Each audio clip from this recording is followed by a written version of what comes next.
भगवत गीता ज्ञान विज्ञान योग अध्याय 7 ज्ञान और विज्ञान का योग।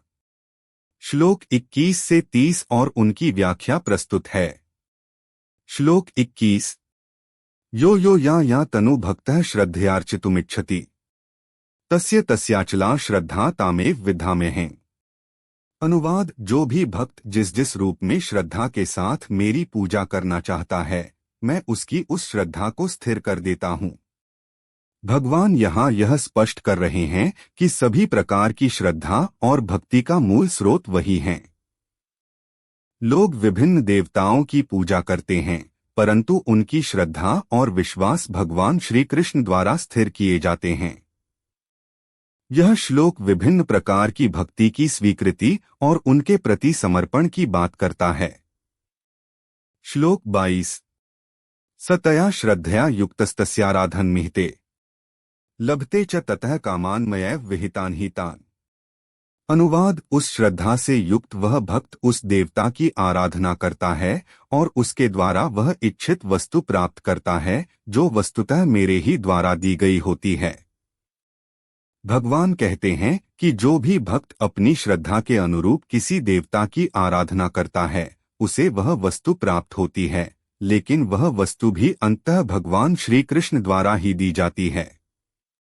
यहाँ यह दर्शाया गया है कि सब कुछ भगवान की कृपा से ही संभव है। श्लोक 23। अंतवत्तु फलं तेषां तद्भवत्यल्पमेधसां देवान् देव्यजो यान्ति मद्भक्ता यान्ति माम्पि।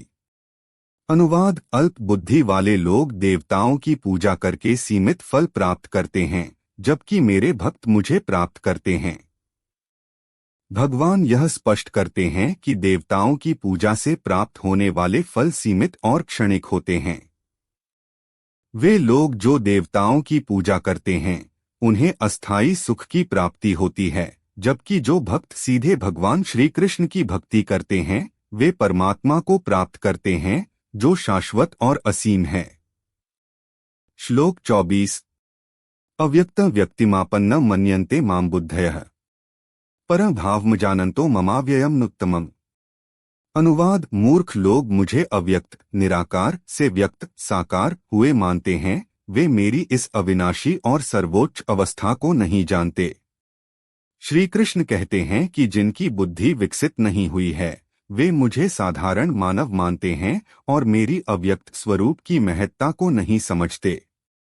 यहाँ भगवान के अविनाशी और अनंत स्वरूप का उल्लेख है।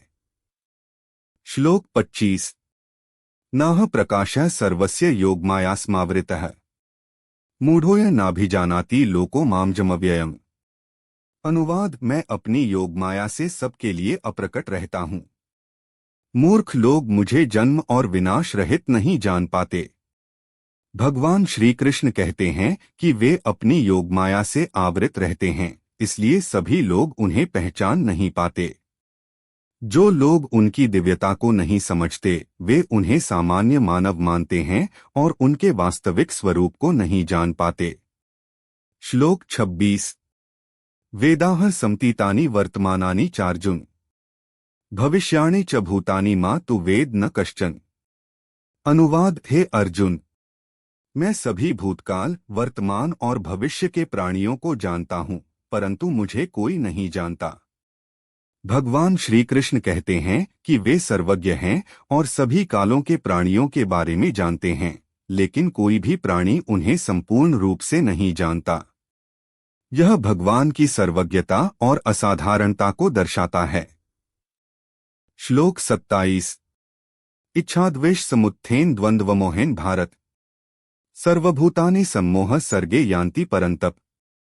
अनुवाद: हे भरतवंशी अर्जुन, राग और द्वेष से उत्पन्न द्वंद्व मोह में फंसकर सभी प्राणी जन्म के समय मोह में पड़ जाते हैं। भगवान बताते हैं कि सभी प्राणी जन्म के समय इच्छाओं और द्वेषों के द्वंद्व में फंसकर मोहग्रस्त हो जाते हैं। यह मोह उन्हें वास्तविकता से दूर रखता है और वे संसार के जाल में फंसे रहते हैं। श्लोक 28। येषा त्वन्तक्तं पापं जनाना पुण्यकर्मणा ते द्वंद्वमोहनिर्मुक्ता भजन्ते मां दृढ़व्रता है। अनुवाद: जिन लोगों के पाप समाप्त हो गए हैं और जिन्होंने पुण्य कर्म किए हैं, वे द्वंद्व मोह से मुक्त होकर दृढ़ निश्चय से मेरी भक्ति करते हैं। भगवान श्री कृष्ण कहते हैं कि जो लोग अपने पाप कर्मों से मुक्त होकर पुण्य कर्म करते हैं, वे द्वंद्व मोह से मुक्त होकर भगवान की भक्ति में संलग्न होते हैं। यह श्लोक दर्शाता है कि भगवान की भक्ति में संलग्न होने के लिए शुद्धि और पुण्य कर्म आवश्यक हैं। श्लोक 29। जरामरण मोक्षाय मामाश्रित्य यतन्ति ते ब्रह्मा तद्विदुः कृत्स्नमध्यात्म कर्म चाखिलम। अनुवाद: जो लोग जरा, बुढ़ापा और मृत्यु से मुक्ति पाने के लिए मेरी शरण लेते हैं, वे ब्रह्मा, अध्यात्म और संपूर्ण कर्म को जान लेते हैं। भगवान बताते हैं कि जो भक्त जरा और मृत्यु से मुक्त होने की इच्छा से उनकी शरण लेते हैं, वे ब्रह्मा, परमात्मा, अध्यात्म, आत्मा का ज्ञान और संपूर्ण कर्मों का वास्तविक रूप से ज्ञान प्राप्त करते हैं। श्लोक 30। साधिभूताधिदैवमा साधियज्ञं च ये विदुः प्रयाण कालेपि च मा ते विदुर्युक्त चेतसः।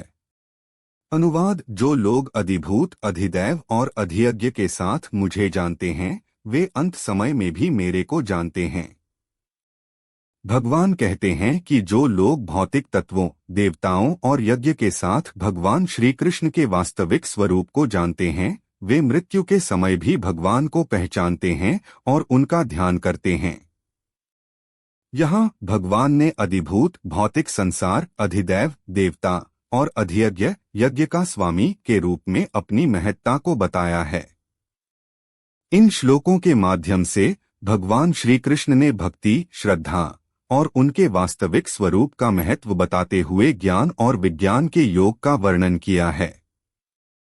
वे बताते हैं कि सभी भक्ति और पूजा का अंतिम लक्ष्य वे स्वयं हैं और उनकी भक्ति से ही वास्तविक मुक्ति संभव है।